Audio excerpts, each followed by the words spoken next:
The scariest part for me was that it was completely dark. Like wind picking up, having waves hitting you and being, just trapped there in the middle of nowhere. You're about to take on the world's toughest row. Why are you going on this adventure? For us, it's also a bit about the world record. We row across the Atlantic Ocean, unsupported. What are the biggest risks you might encounter during your journey? So there's this fish, blue marlin, that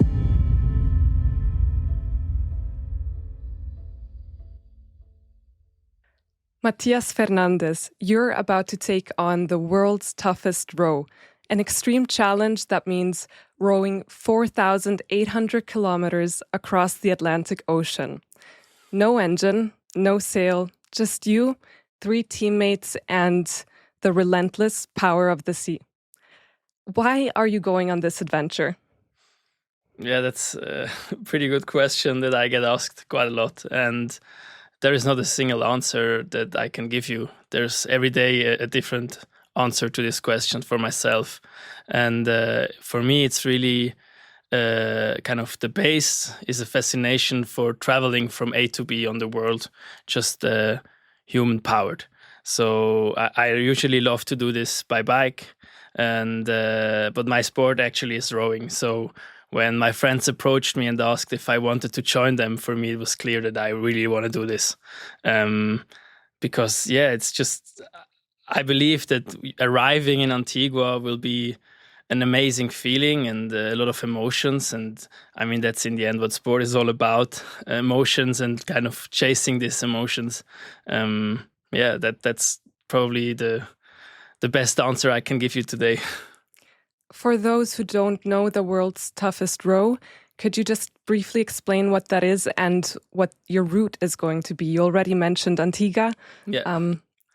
Yeah, sure. So the world's toughest row was previously named Talisker Whiskey Atlantic Challenge, and maybe some people know it like this. It's a race from La Gomera in the Canary Islands to Antigua in the Caribbean. And it's actually happening every year, and it's growing. It has a lot of participants already. This year it will be 40 teams. So this is people doing it alone, in a pair, trios or quads like us.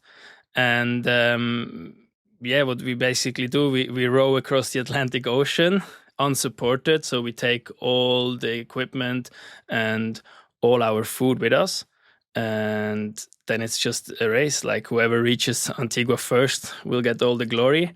And for us, it's also a bit about the world record. If the conditions will allow, we hopefully will beat it. So you're 4 guys. Who are the people on your team? Yeah, so it's Lorenzo, Julian, Luca, and myself. I've known Lorenzo for the longest time, so he rowed with me during my juniors, when I was a junior at Seeklub Zug. And from there I know him. Then during my time in the national team, I was also rowing for the Swiss national team for some period of time. There I met Julian. And then Julian later on during his studies met Luca, who actually also rowed for the Swiss national team, but he's a bit younger than us. But that's kind of how the circle closed. And maybe I can also directly answer how we got together. So it was actually Lorenzo asking me quite some time ago if I would like to do this with him. And I was like, I don't have any time. I'm still rowing for the Swiss national team. There's no way I can do this as well. But I'm kind of intrigued by the idea. So I told him if I would ever change my mind, I would give him a call. And like 5 years later, it was Julian and Luca who approached me. So Julian and I already quit from the Swiss national team. And I was actually not rowing anymore, doing different stuff. And he asked me, hey, I'm looking to get a team together for the world's toughest row. I've met Luca, and he's an insane guy, like super strong, and we really want to do this and we want to win. Are you in? And I was like, did not expect this, but somehow I was looking for something, for a new challenge, and especially I was looking for a team that has a goal. Like that was what I was looking for there, and I told him, I know a guy as well. He asked me 5 years ago. I could give him a call and ask, and then I called him and he said, yeah, okay, I did not expect you to ask me ever again, but sure, like let's think about this. And that's how it all got together. Like from this point on, 2 weeks later, we met us in person and kind of laid out the foundation of what is today 44 West. So you're 44 West. Do you want to explain why that's your name? Yeah, 44 West is coming from the fact that we're actually crossing 44 degrees of longitude and we're rowing towards the west. So, yeah, we were quite excited when we found this out, that and also that no one before us noticed this. So the name was still free. Yeah, that's where it's coming from.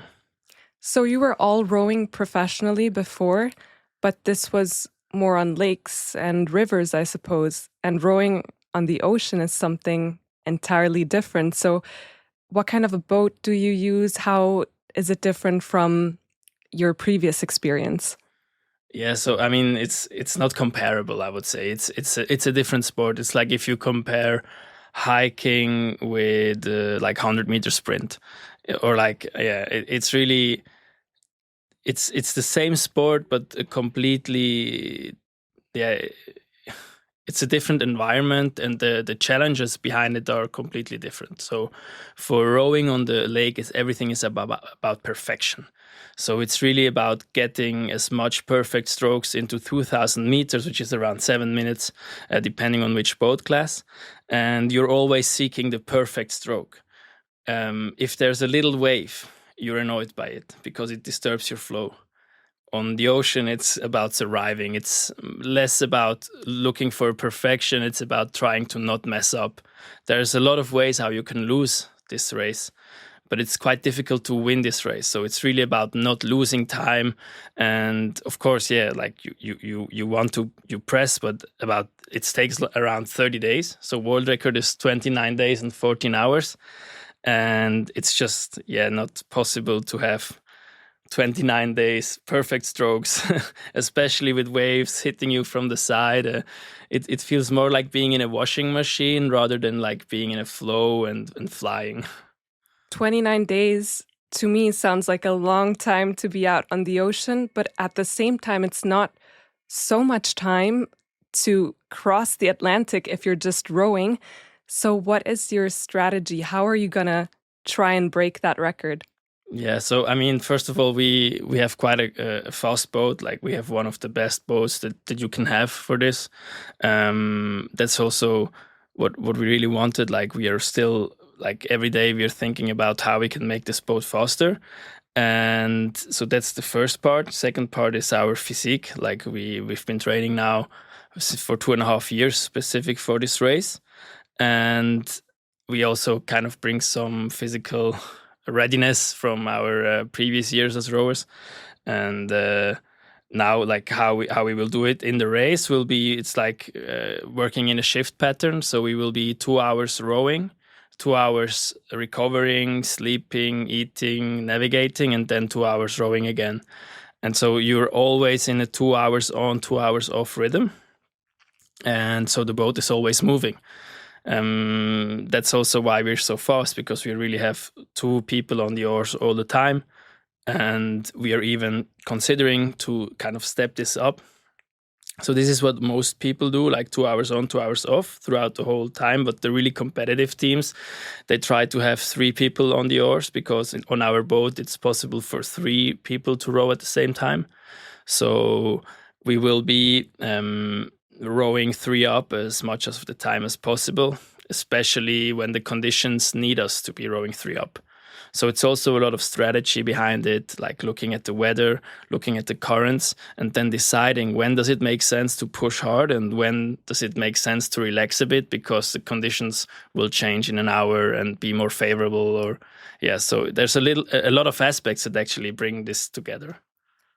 So you said you're rowing 2 hours and then resting 2 hours, obviously taking turns. That sounds like you'll be sleep deprived.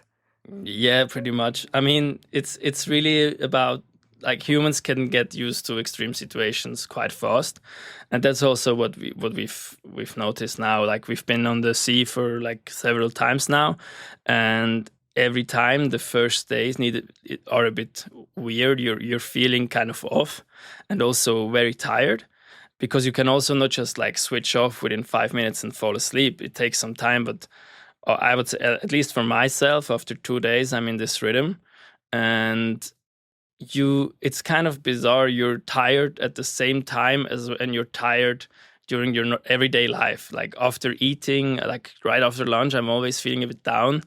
Um, when the sun is going down and like you realize the night is coming, you get a bit tired. And in the morning, the first hours, like you're also tired, but then the rest of the day, you feel quite okay. Yeah. Assuming you make it in 29 days, or maybe it might take longer. I hope not. I hope you can break the record. But this means you have to have quite a lot of supplies with you, food, other things that you might need. What are you taking with you on this trip? Yeah, food is a very big part of our of all the weight that we carry, actually.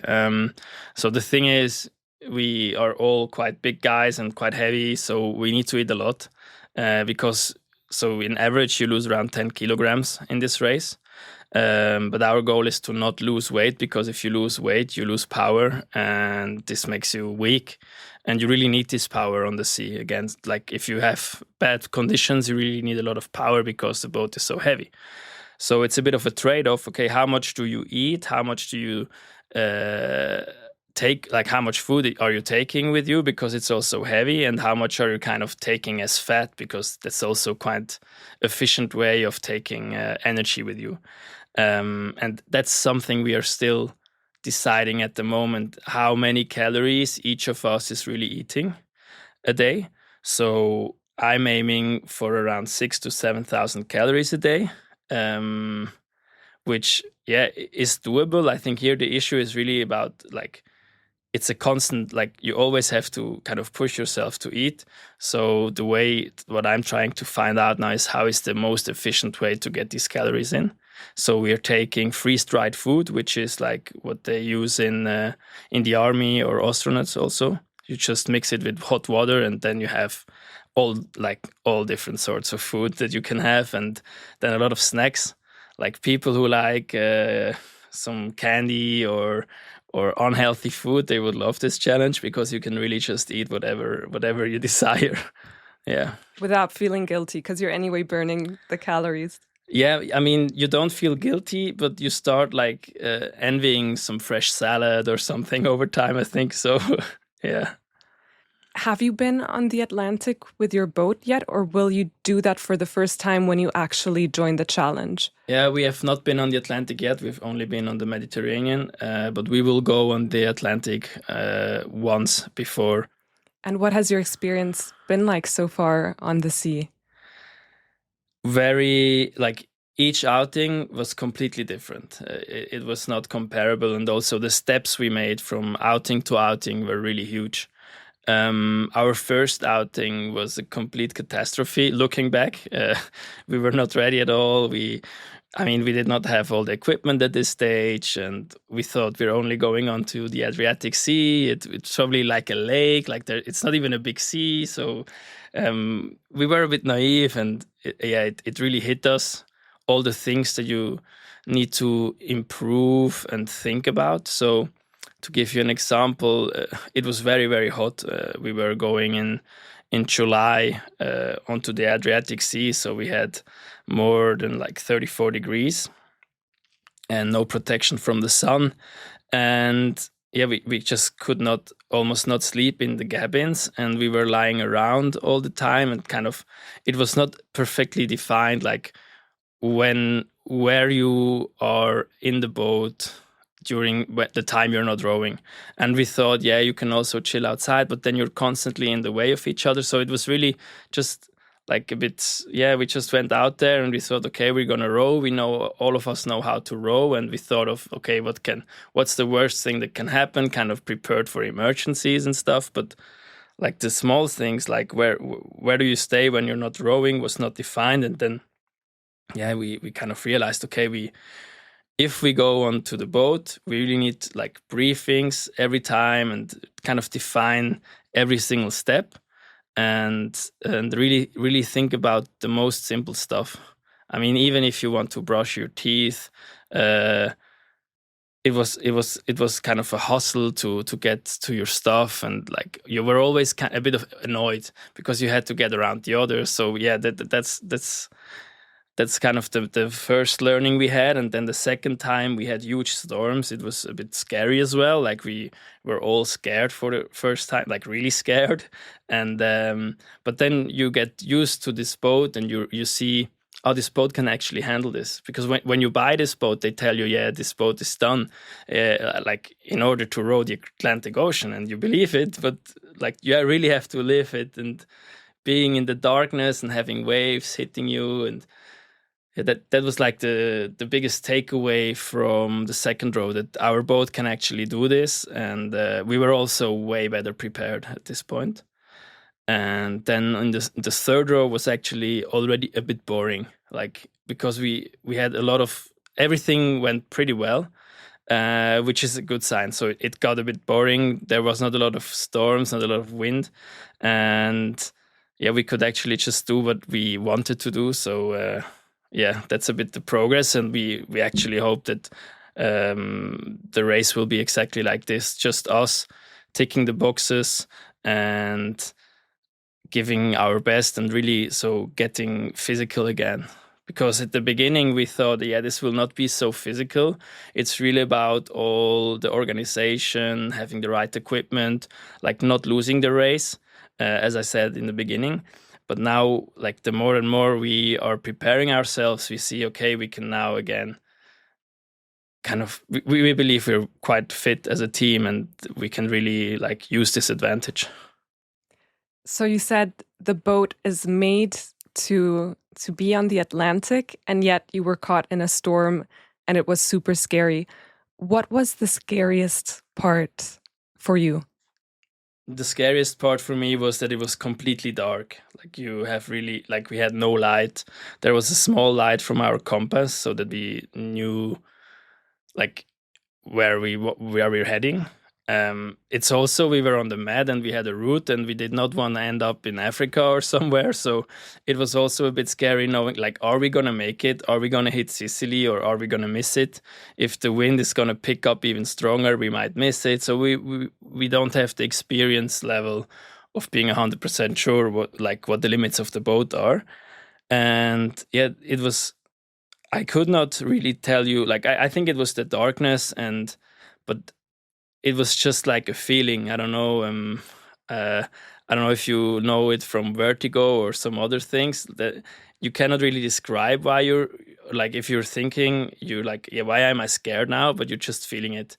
And yeah, but I think this was very important that we had this on the mat.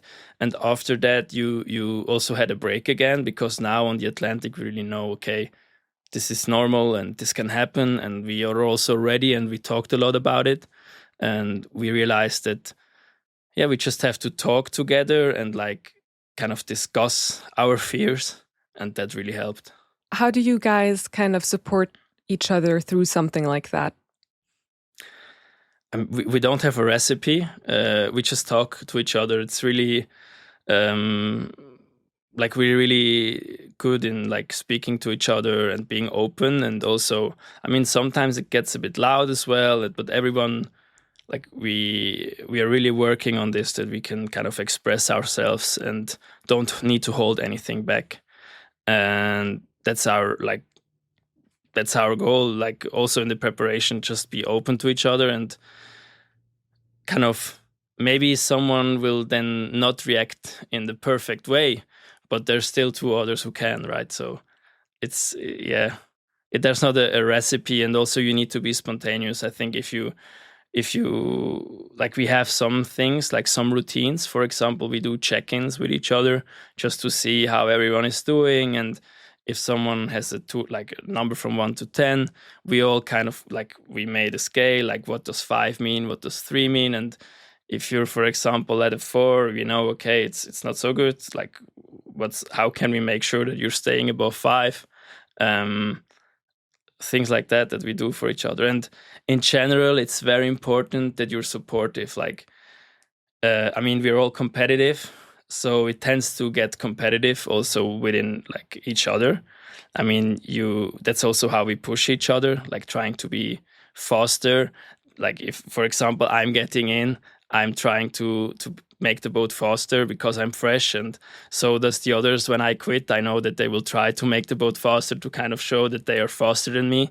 And like this is fine to a certain level, but you also need to know where's the limit of this competition inside of the boat. And I think the best way is just to be honest and talk about it, and that's what we do.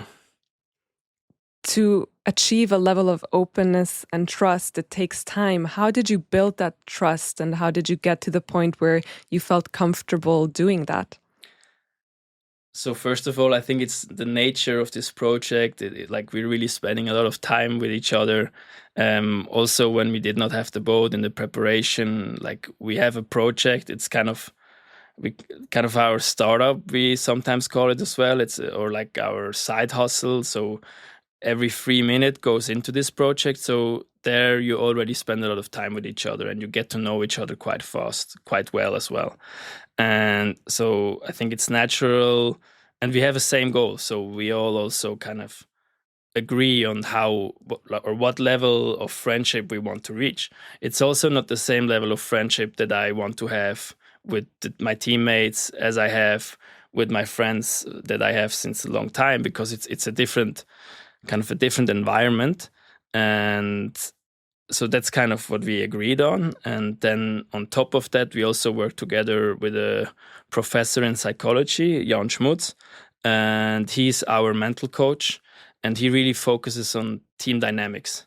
So our sessions really focus on, like, he gives us these little things that we can kind of try and then see how do we feel, and he shows us and sometimes also moderates our discussions within the team.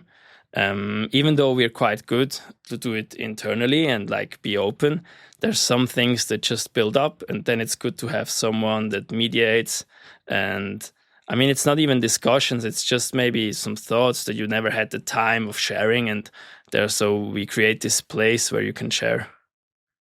Yeah. So one thing is the, let's say, mental safety. The other thing is actually being safe on the boat and reaching your target.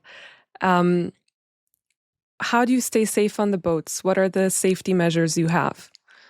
Yeah, so we're always attached, like when you go rock climbing, and you wear a harness.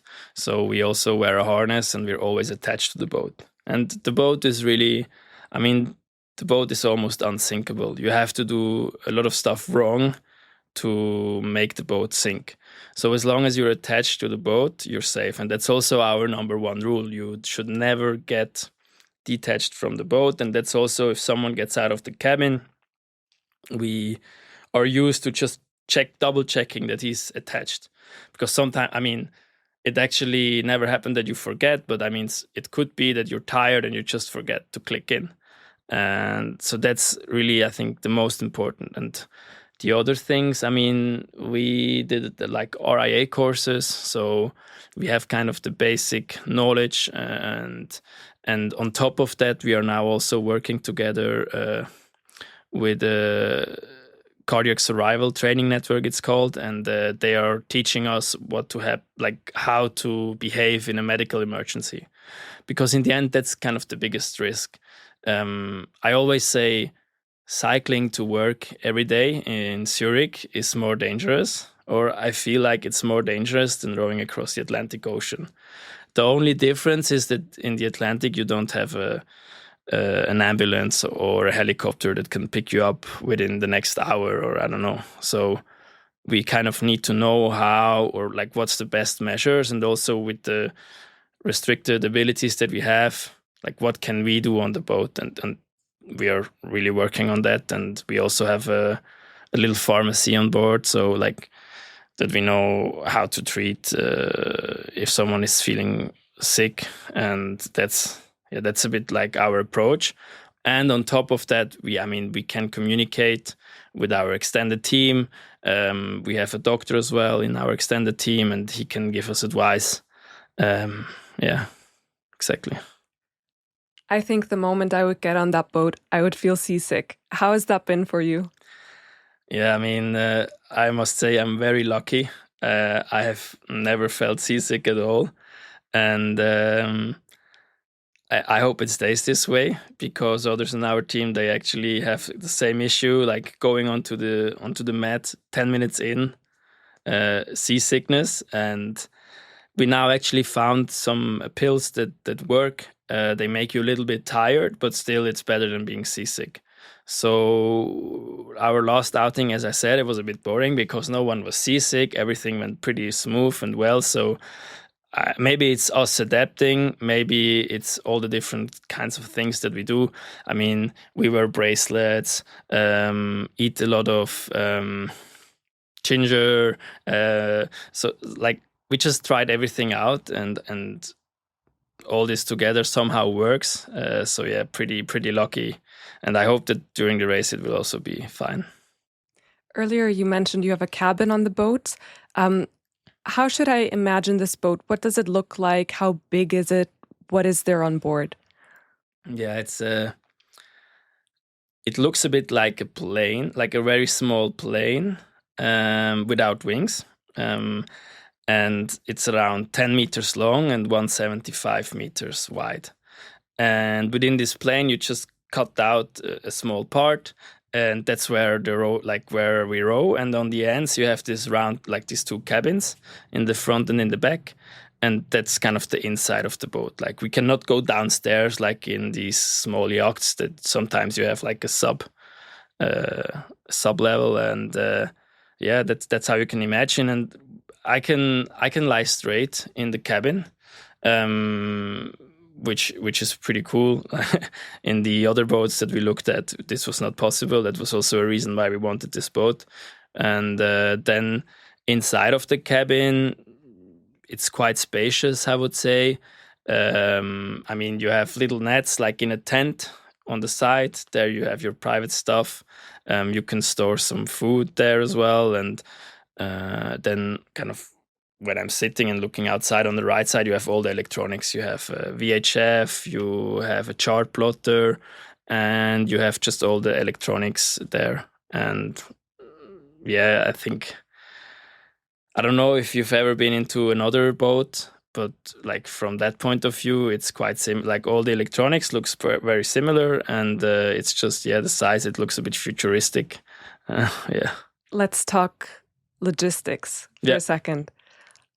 What does your routine look like? It's not like you have a shower on board to get washed and feel refreshed. You have to go to the bathroom. What does that look like on such a tiny, well, relatively tiny boat? Yeah, so I mean, we don't have a lot of private space. So going into the bathroom is just a bucket. Pretty simple, but you get used to it. And also, this food is made so you don't have to go a lot to the bathroom, which is pretty handy. And regarding hygiene, so we have degradable wet wipes that we can use to kind of clean off the salt after every like 2 hours rowing. We clean ourselves, or at least when you feel like you need to. You clean yourself, and this is also very important because as soon as there is salt, it's like little crystals, and with the friction, it can get pretty annoying. I don't know, maybe you know it from the holidays at the sea. If you don't get off the salt of your body, yeah, you sometimes feel this friction that opens and the skin. Showering is possible if we have enough power. So it's always our water is produced via the solar cells. So we have a desalination, and that uses quite a lot of power. So on the mat, when we had a lot of sun, we could waste water, and we could use it also as a shower. So like every 3 days, I would jump in the water quickly to cool down, and then after shower everything off. I think on the Atlantic, depending a lot on the weather, the clouds, etc., we will have a little bit less power, so showers will be rare. But yeah, it's not that big of a deal. Like really, it's you have bigger things to worry about at this point. And there's no one else. Like you don't see anyone, so you don't have to feel bad because the other three are also a bit stinky and their hair is also not looking very fresh, so it's fine. What are the biggest things you have to worry about right now? I think right now it's about staying healthy, making sure that we don't forget anything of the. So because it's a race, there's also an inspection of the boat. So we have to make sure that the boat passes this inspection. And for me, it's really about optimizing everything that we decided that we want to change. Like if there's stuff on the boat that annoys you, it annoys you for 30 days. And I'm fine with it if it happens at like day 3 and then I have to live with it for 27 days, like that's okay. But knowingly not changing something now and then having to worry about it all the time, that would really annoy me. So that's at the moment our biggest thing, like just staying healthy, train well, and making sure that our boat is ready. What does training well look like? Yeah, so we have a coach, so he's in charge of that, and he just gives us the plan. Always on Sunday, he gives us the plan and tells us what to do. And it can vary quite a lot, but usually it's 3 times per week in the gym, just lifting weights. And as I said in the beginning, like it's about not losing the race. So instead of like professional athletes working on our strength, we are also working a lot on our weaknesses. Because in the end, it was holding you back. So that's the focus in the gym. And on the other hand, it's really a lot of endurance, like a lot of work on the rowing machine, because it's efficient. It's our hobby. We do this besides our jobs. So we also have to make sure that it's efficient, especially during the week. And then on the weekends, like as much volume as possible. Often rowing, or we either spend like time at the boat optimizing and like crafting some new things, or we are rowing on the boat and spending as much time on it as possible. Just also to get used to it.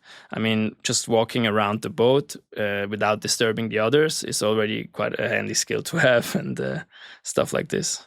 Yeah. So you just said it's a hobby, you have to do it next to your career. Has it been difficult to kind of organize things or schedule things around work? And you were also studying before. How did you manage that? I mean, the good thing is that I've always had rowing on the side since a long time. And yeah, of course, it's a challenge. But at the same time, it's something that makes you feel better, and that it's really like, yeah, for me, like, especially the training, I need this. Otherwise, I feel like my day was shit if I have not trained. So it's like natural for me to train, but of course, like all the administration work, etc., sometimes it's more intense, sometimes it's less intense.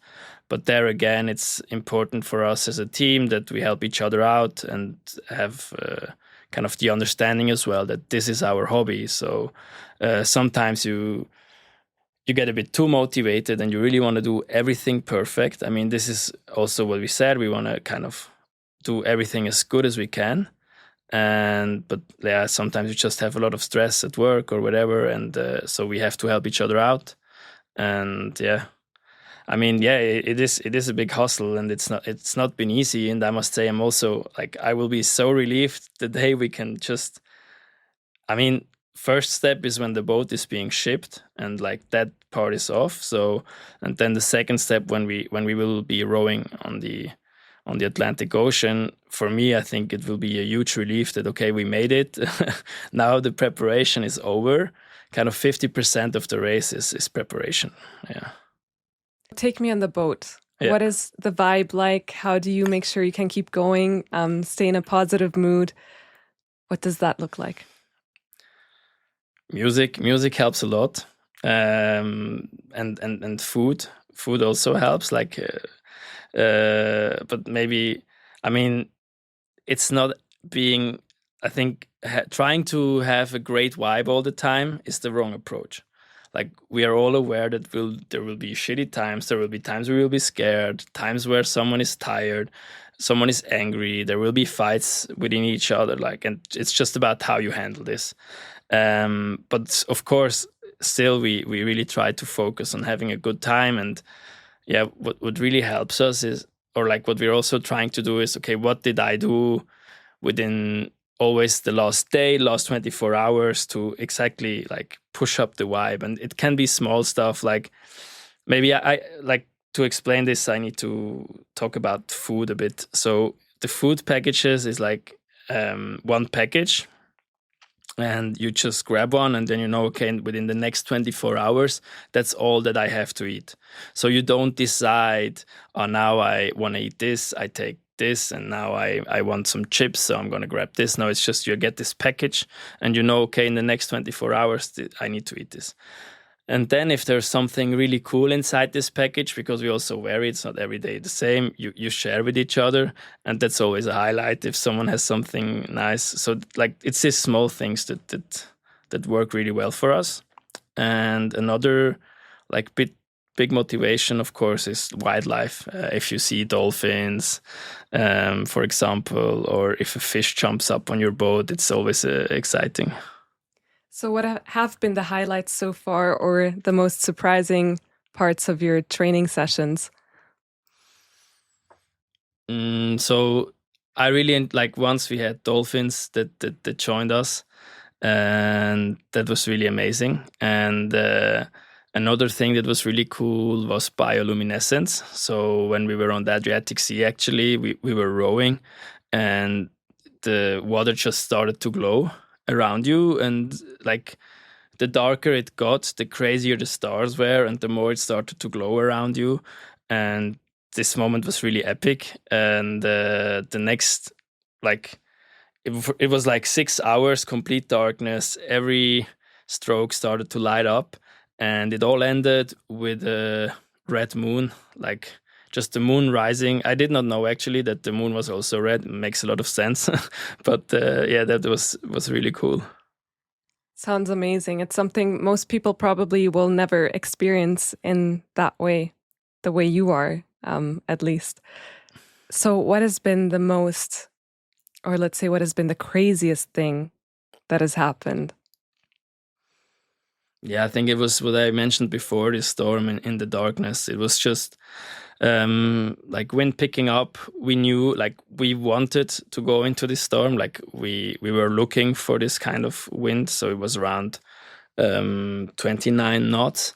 And then everything getting dark and being, just trapped there in the middle of nowhere. And funny thing, actually, we were like fighting. It was really like a countdown. Okay, guys, 4 hours until the night is over, 3 hours until the night is over, 2 hours. And then out of nowhere, there was these lights coming closer to us. And we first thought it was a boat, but then we checked, and on our radar, like on the AIS, there was no boat. So we thought, okay, it cannot be a boat. Maybe it's an oil platform, but it wasn't also an oil. It was not on the map, and it was like, okay, what can it be? It must be a boat. No, it's really not on the AIS still, and we're getting closer. Then we checked, and wait, was. Yeah, then it was Luca who went inside to the cabin, and someone hit us up on the VHF and said, yeah, this is Italian army boat. Please come on channel number 17. And the boat got always closer and closer, and we outside did not hear about this. And this was really a weird and sketchy situation. But then Luca told them that we are rowers and we are heading to Sicily, and they went away again. They were there for you. They were checking on you. They were checking us out. Yeah. Okay, that's a little scary. Yeah. What is the biggest fear you have about crossing the Atlantic in December? I don't really have a fear. It's more like just respect to the challenge, and I think the fear is really what I described. Like it's a feeling that you're exposed, and I mean, what I could say is a fear maybe is that I personally also don't know how I will react and how we will react as a team if this happens after 22, 23, or like just towards the end of the race. Like this is a bit the unknown, right? Like how will we be handling this? Because the preparation is there, but it's the first time you're really doing that. So yeah, it's more about an unknown, but the fear really went away over these past years of preparation. I remember like when we decided to do this, and so we first did not tell anyone because we wanted to check if we match as a team as well, and just wanted to kind of use the momentum when we announced this challenge, also for publicity and sponsorship, like financial reasons. And I remember then, like after telling everyone, I had quite a few nights where I just couldn't fall asleep because I was thinking so much about why are you doing this? What the hell, like it's so stupid, and you hear these crazy stories. Then like the more you learn about it, the crazier it sounds, and people really try to kind of scare you a bit as well. So there's this fish, blue marlin, that attacks, like can attack you and make a hole in it. And I was like, yeah, no one of us has any idea how to handle this kind of situations. But now over the years of preparation, like every question and everything that was raised from someone, we kind of just ticked the box. And I think we're ready, or already now, half a year before the race, we are ready for it. So yeah. Hearing that fish might attack me is enough for me to say, like, no, thank you. I mean, it only attacks the boat, not you. Well, still enough to make me not want to go. So perhaps, how has the reaction been from your family, friends, your loved ones? Has anyone said, hey, you're crazy, please don't do this? I mean, there was not really an option for them to tell me not to do this. Apart from my girlfriend, I actually asked her for permission, but she, I mean, at this point, also did not know what I'm getting into and what this really means. And yeah, I think not everyone is super happy, but the way they see us preparing for this and how seriously we're taking it. Right now, I think everyone is really looking forward to December and to follow our journey. Besides trying to break a record, do you have any other goals you're hoping to achieve with this adventure? I mean, it's always like, I mean, of course, I want to prove something to myself. That's always a reason why you do this kind of challenges as well. You just want to push the limit, and you want to achieve something that at some point of your life felt like it's impossible for you to do. But my main goal as well, apart from breaking the record and winning this race, is that after the race, like 44 West, still like we're still friends with each other, because that's also what you see a lot in what we've seen with other teams, that they arrive and at the other side, and yeah, the vibe that you get from them, you can see they did not have a great time and they annoyed each other too much. And this really is something also why we got Jan Schmutz on board, and kind of my personal goal as well. You also have another mission at the same time. What is that? Yeah, so we actually want to give the ocean something back, and we are raising money during our row for Reefs. We plan to rebuild a coral reef in the Philippines next year, together with Reefs, which is a spin-off from ETH actually here in Zurich, and they've made like their goal is to rebuild 1% of all the coral reefs in the world. And this is quite an ambitious mission, and we want to use our attention that we get and help them with this goal. You were saying part of doing this is also pushing your own limits, challenging yourself. And there are many ways in which we can do it. It could be a career change, it could be small things. Why such a big risk? Why such a huge adventure, something most people would never consider doing? I think, first of all, I mean, it was not my idea. I was approached, and for me, it was more a question, why should I not do this now? I mean, I have 3 friends that would like to do this with me, and it's kind of either I do it now with them, or I will never do such a thing. And yeah, that's a bit for me the reason. But of course, you could also do other stuff, and I mean, it's also rowing. So I kind of stepped away from rowing, and this kind of gave me a place back in the sport that I really love, because the conventional rowing was just not as attractive to me, or like not attractive enough at this point anymore. Yeah. Did you feel like you could somehow compensate for not rowing the way you used to with this challenge and kind of get back into it? Or was it really just you didn't enjoy rowing the way you used to and now you found something that is more enjoyable? No, I think it's definitely like a bit of compensation as well. I mean, I really love rowing. It's my sport. It's also my community.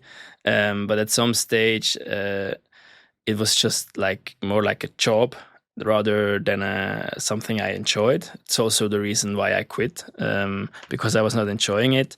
But then still, you after some time, you start to miss it. But once you've done something on such a high level, getting back, and I mean, even now, if I go rowing in a normal boat, if I go rowing alone, I cannot enjoy it in the same way as I did, because the boat is never running as smooth anymore as it once was. And I mean, I'm still very competitive, so I cannot just accept this, or it's not so easy to just accept the fact that you're not at this level anymore.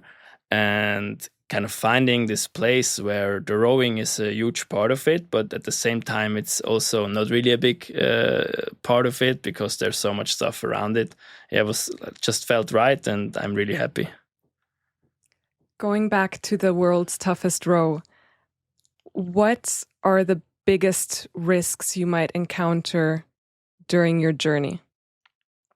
Yeah, I briefly mentioned before the blue marlin, these fish. So what they actually do, because we are so slow, we have a lot of fish also kind of using our shadow, and they stay beneath our boat. And then you have these blue marlins that attack these fish, and they don't realize that there's a boat above. And like while attacking, they hit our boat and make holes in it. And that's a risk. I mean, we have a mitigation for it. We have equipment to seal these holes quite quickly. But still, it's something. I mean, it's, if you look at it as a race, it's time you lose, and that's one of the risks. And other risks are, I mean, really depending. Like, it's always about making mistakes. I mean, you're tired. You might forget to drink your electrolytes. So our water is desalinated, so there's not like almost no electrolytes in it. If you only drink this water, never had electrolytes, you could reach a level where you feel pretty sick about it. And yeah, so stuff like that, breaking the routines. And I think the biggest risk as well is that you go out in the beginning too hard, because so if you're rowing for 30 days, it's very tempting to be the fastest after like 1 week or 2 weeks. And also, I mean, that's our goal. We don't want to sit behind and kind of wait to pass everyone in the last week.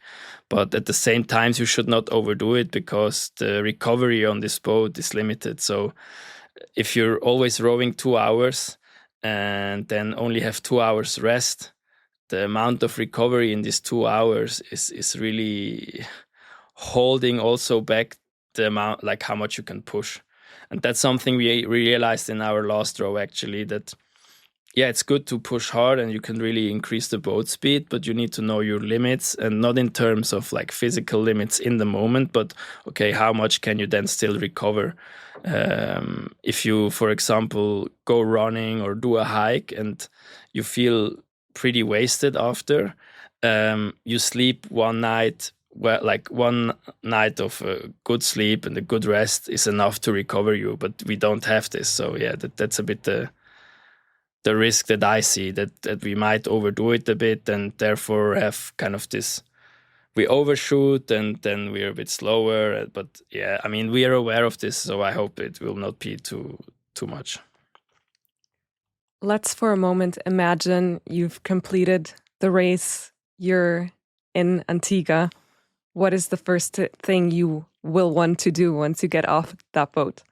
Yeah, I will look for my girlfriend and just hug her. And I think, I don't know, the way I know myself, I will probably break out in tears, because it's not only, I mean, I don't even know what the race will feel like, but just kind of this chapter being over will already be enough emotions. And yeah, I know it from World Championships. It's very emotional to kind of, if you work for something for such a long time and then you reach this, even at the, like before the race, you're super nervous and you have a lot of adrenaline, but then once it's done, it's just a big bubble that kind of implodes. Yeah. And what does that feel like, if you can describe that?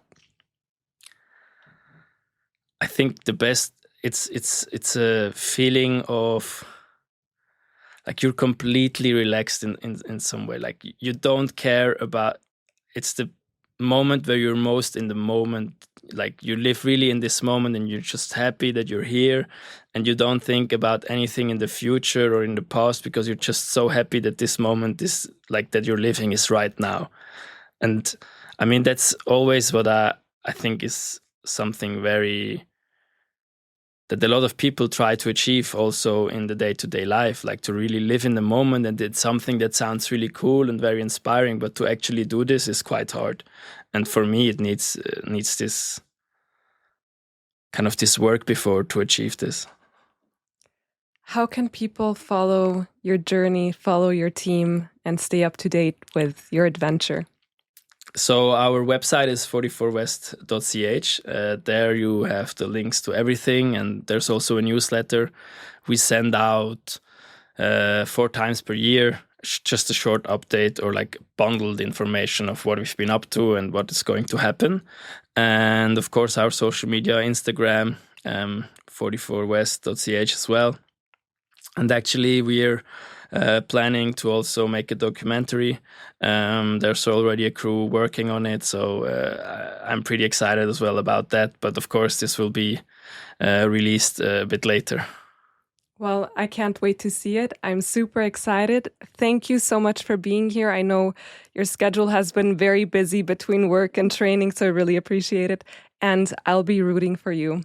I wish you all the best for this adventure. Thanks a lot for having me. It was a pleasure to be here, and yeah, let's do this.